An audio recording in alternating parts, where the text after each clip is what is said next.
when I finished up on my previous feature, I started having little visions of the new one, which ended up being this film.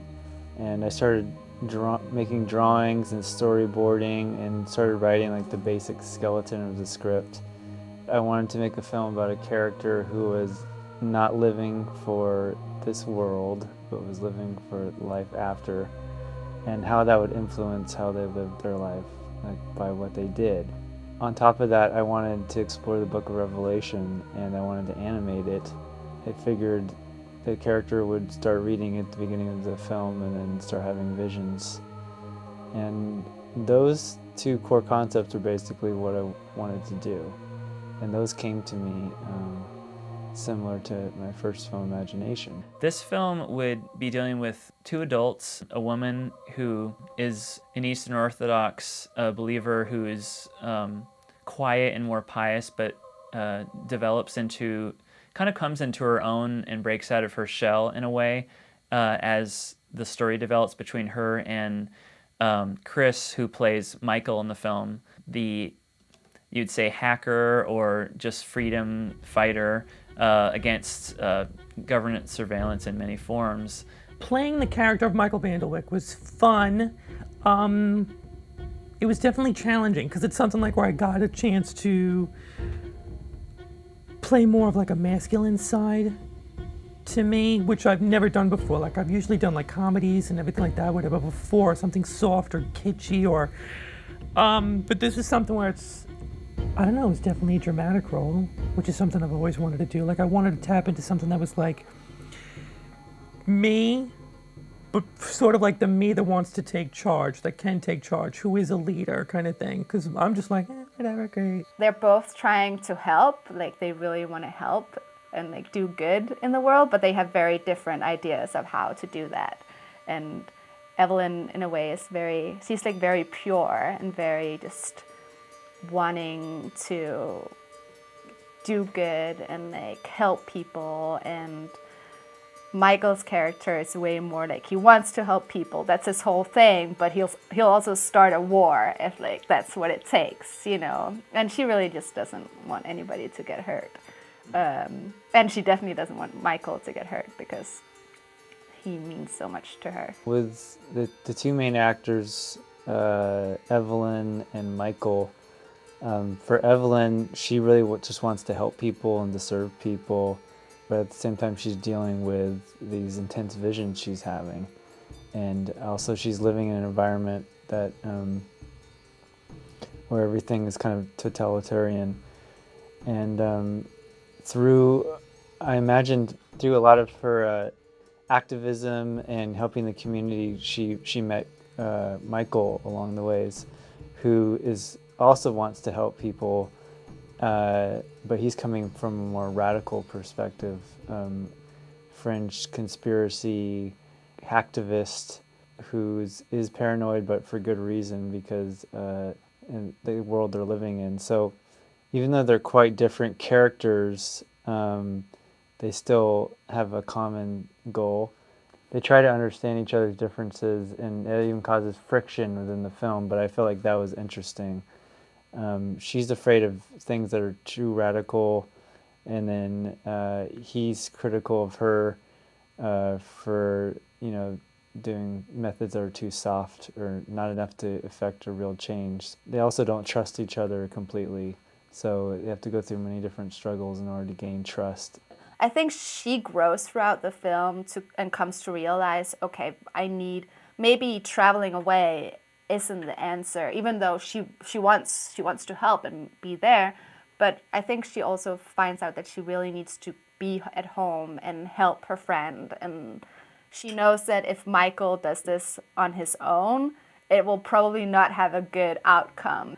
With everything that's going on in the world, with how the phone is kind of your chip and you get followed everywhere. Everywhere you go with your phone, the government knows where you are. And in the film, it talks about the chip. It's like, we already have that in our phone. I hope it freaks people out a little bit, like it did for me playing this role. Like I want people to like see it and kind of like walk away, and even if they're like, oh yeah, that's just bullshit, blah, blah, blah, whatever. But really think about it, like, what the hell is this? Could this be true? Could this really have happened, will happen, kind of thing? And then go on like YouTube and like, search for all these things where it's like, what is this? What is that? And, find on another side of something, which it's interesting to find out about like what Michael and Evelyn went through and what they were going through in this film, like with the powers that be. It was interesting. What was interesting and what excited me about APOCALYPSIS was that even though it's based in New York, in the near distant future, I was able to incorporate more elements from the Eastern tradition.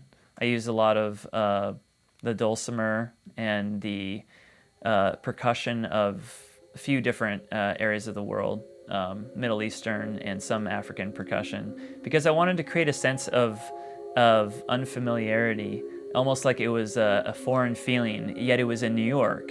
What was happening with the government surveillance and everything, I didn't want to take the obvious Hollywood angle, which is to have the low, violins and to sort of demonize the characters as the guys in the shadows.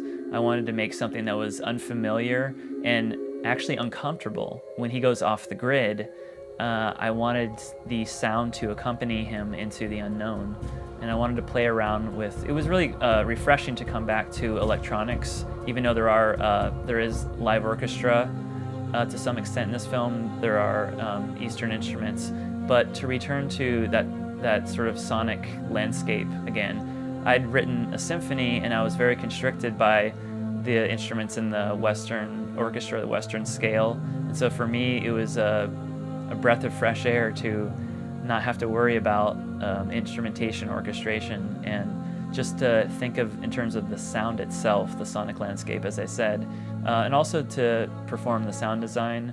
I love using sound effects and changing them and morphing them to create new sounds and new moods, and it definitely affords me that opportunity. It's a bit of a mystery, this film, so there are a lot of dense layers and references that I think people could mine through if they really are interested in this film, like to explore more.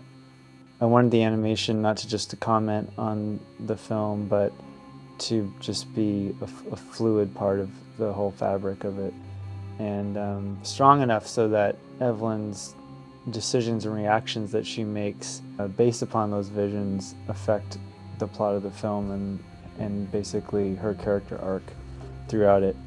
And then for Chris, I wanted to bring some of his like paranoid fantasies, and then also some of his very real fears to life through animation as well. So I animated some of his radio show and things like that.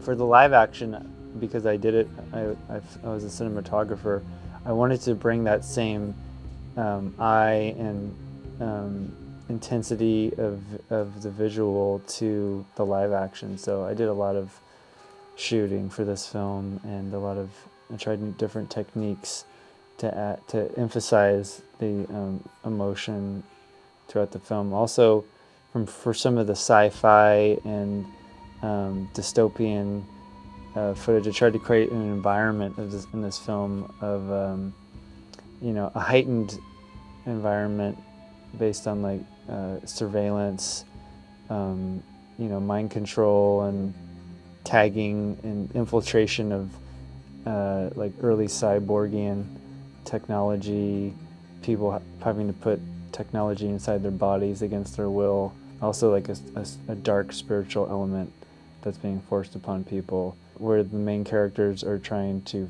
fight against that and try to find little pockets of people who are resisting the world order and trying to create new communities. So it's in that way it's more a subversive film.